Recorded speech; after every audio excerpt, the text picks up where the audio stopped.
जय संतोषी माँ। आज आप सुनिए शुक्रवार व्रत कथा। संतोषी माता की कथा और उसकी विधि।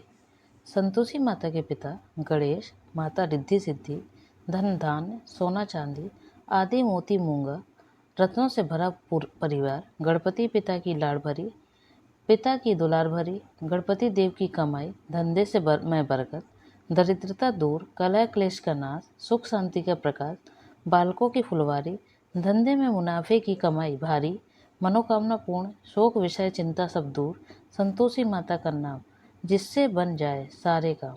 जय संतोषी माता की।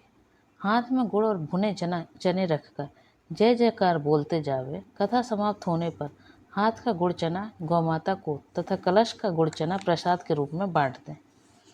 कथा के पूर्व कलश में को जल से भरें, उसके ऊपर गुड़ चने से भरा कटोरी रखें। कथा समाप्त होने और आरती होने के बाद कलश के जल को सब जगहों पर छिड़कें। बचा हुआ जल तुलसी की क्यारी में सींचें। श्रद्धानुसार गुड़ और चना लेकर माता का व्रत करें। गुड़ घर में हो तो लेवे, विचार ना करें, क्योंकि माता को भावना की भूखी है। कम ज़्यादा का कोई विचार नहीं है, इसलिए जितना भी बन पड़े प्रसाद अर्पण कर श्रद्धा और प्रेम से प्रसन्न हो व्रत करना चाहिए। व्रत के उद्यापन में 2.5 सेर खाजा, मोमनदार पूड़ी, खीर, चना का साग एवं नैवेद्य रखें। घी का दीपक जला संतोषी माता की जय जयकार बोले। नारियल फोड़ें। इस दिन घर में कोई प्राणी खटाई ना खावे। खट्टी वस्तु खाने से माता का कोप होता है, इसलिए उद्यापन के दिन किसी वस्तु में खटाई ना डालें और ना आप खावें, ना किसी दूसरे को खाने दें। इस दिन 8 लड़कों को भोजन करावे। देवर जेठ घर कुटुंब का मिलता हो तो दूसरे को बुलाना नहीं। अगर कुटुंब में ना मिले तो ब्राह्मणों के, रिश्तेदारों के अथवा पड़ोसियों के लड़कों को बुला लें। उन्हें खटाई की वस्तु ना देवे तथा भोजन करा यथाशक्ति दक्षिणा देवे। नकद पैसा ना दें, कोई वस्तु दक्षिणा में देवे।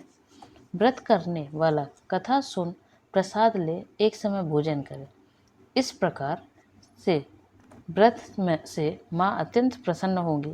दुख दरिद्रता दूर होकर मनचाही मुराद पूरी होगी। अब सुनिए कथा। एक बुढ़िया थी, उसके 7 बेटे थे। 6 कमाने वाले थे और एक निकम्मा था। बुढ़िया माँ 6 पुत्रों को रसोई बनाती थी।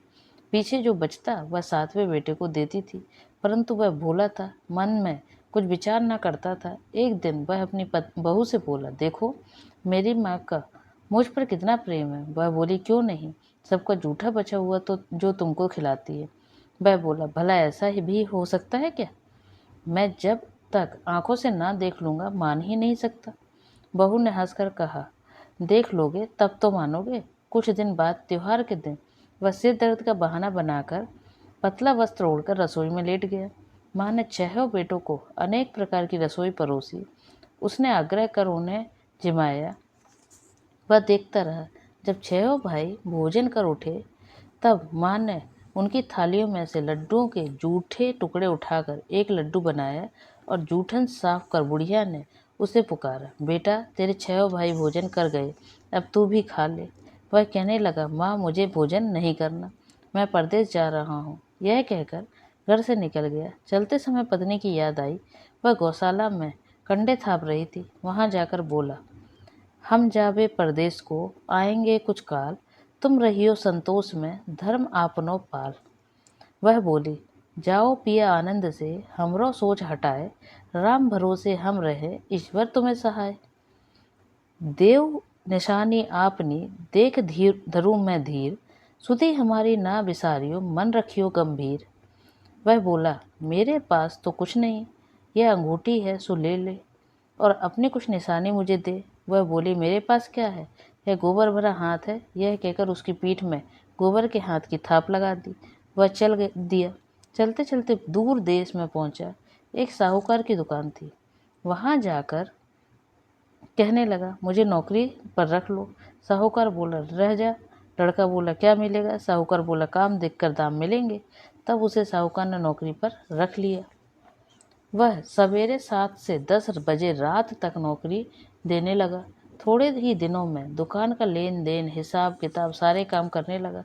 साहूकार के 7-8 नौकर थे। सब चकराने लगे कि ये तो बहुत होशियार बन गया। 2 वर्षों में तो वह नामी सेठ बन गया और मालिक सारा कारोबार उस पर छोड़ अपने देश को चला गया। अब बहू पर क्या बीती। सास ससुर उसे बहुत दुख देने लगे।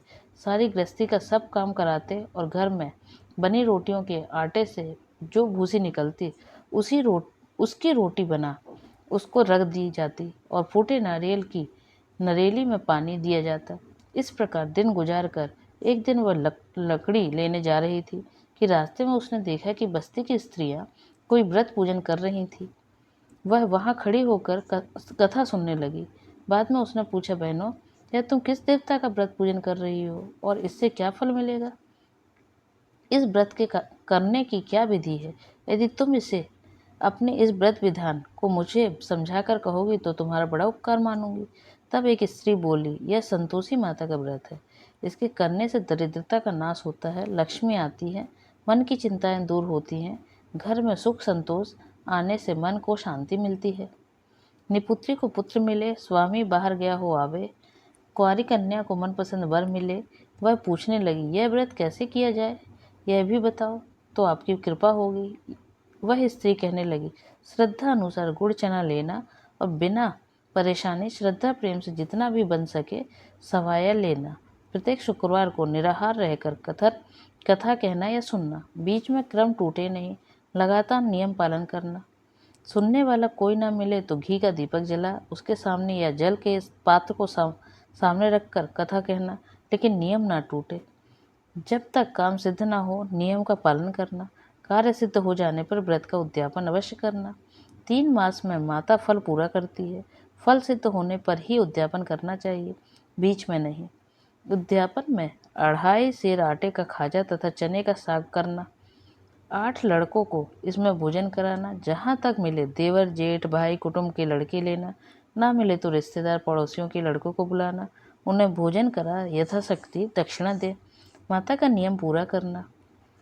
उस दिन घर में खटाई कोई न खावे, यह सुन बुढ़िया के लड़के की बहू चल दी। रास्ते में लकड़ी के बोझ को बेच दिया और उन पैसों से गुड़ चना ले माता के व्रत की तैयारी कर आगे चली और सामने मंदिर देखकर पूछने लगी, यह किसका मंदिर है?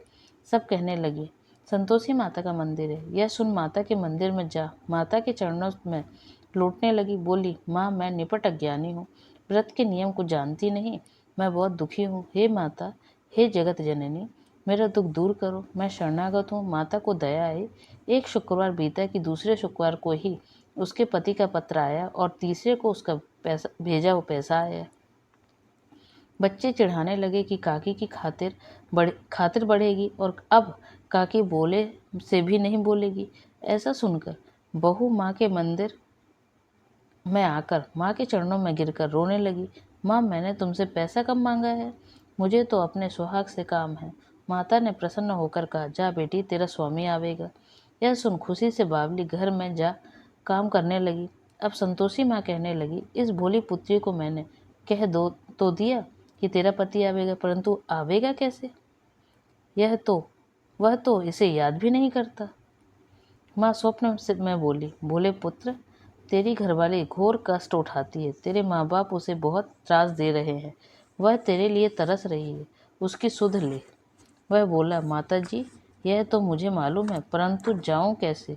परदेश की बात, लेन देन का कोई हिसाब नहीं, जाने का कोई रास्ता नजर नहीं आता, कैसे चला जाऊं?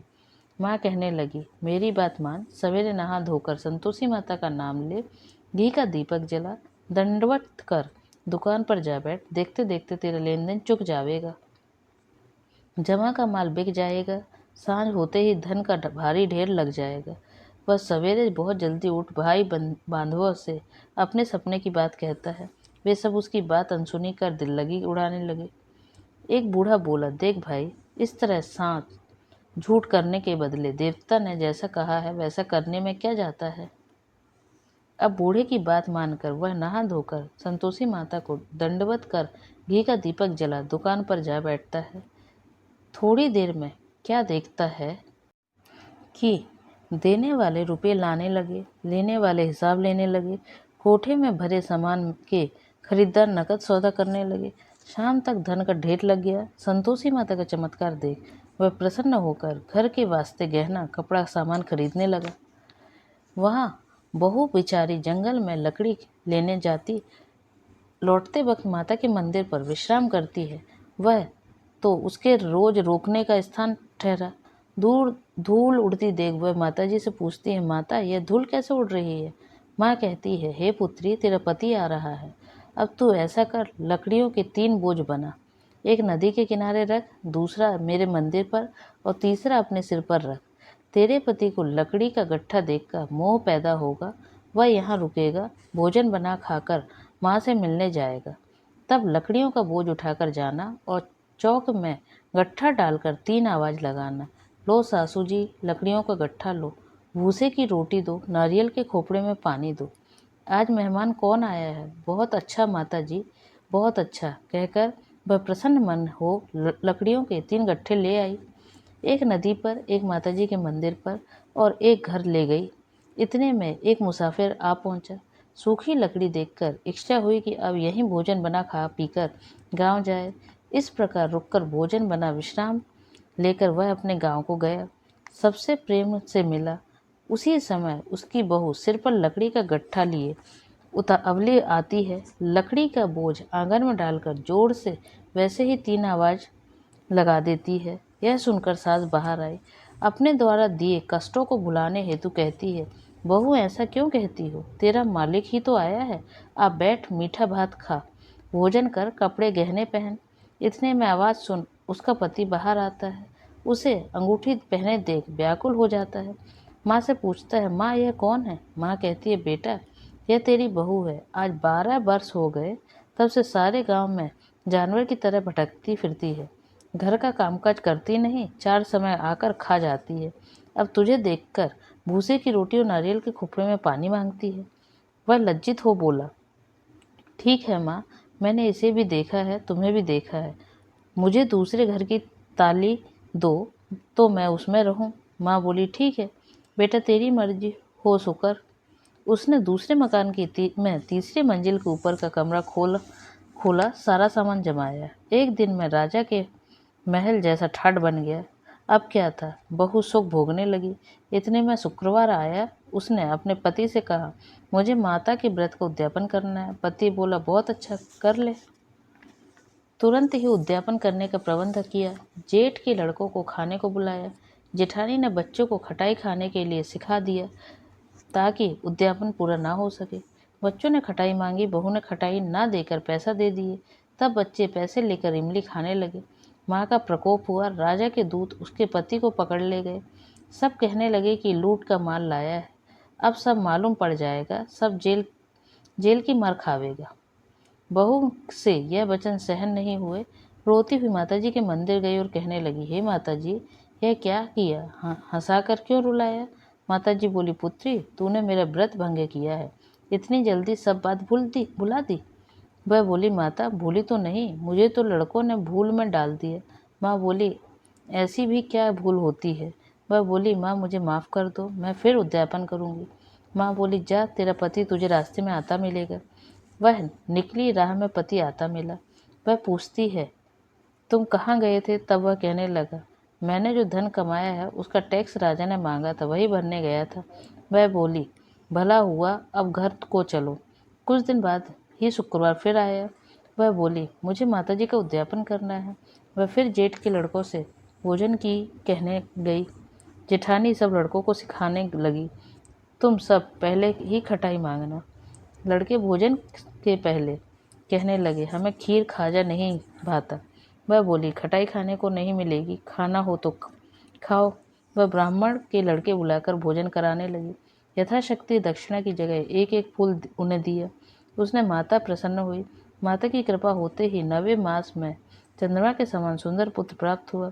पुत्र को लेकर प्रतिदिन माता के मंदिर को जाने लगी। माँ ने सोचा, यह रोज आती है, आज मैं क्यों ना इसके घर चलूं।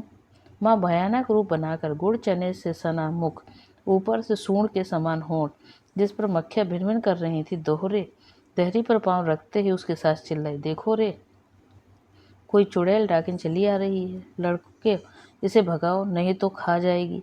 लड़के भगाने लगे। बहू रोशनदान से देख रही थी। वह बच्चों को दूध पीने से हटाती है इतने में तो उसकी सास का क्रोध फट गया पड़ा। बोली, राण क्या देखकर उतावली हुई है? इतने में माँ के प्रताप से लड़के ही लड़के नजर आने लगे। वह बोली, माँ, जिसका व्रत मैं करती हूँ यह वही संतोषी माता है। इतना क्या है, घर के किवाड़ खोल दिए। सबने माता जी के चरण पकड़े और विनती कर कहने लगे, हे माँ, हम मूर्ख व पापी हैं, तुम्हारी महिमा को नहीं जानते। हे माता, हमारा अपराध क्षमा करो। माता ने प्रसन्न हो बहू को जैसा फल दिया वैसा माता सबको दे। बोलो संतोषी माता की जय।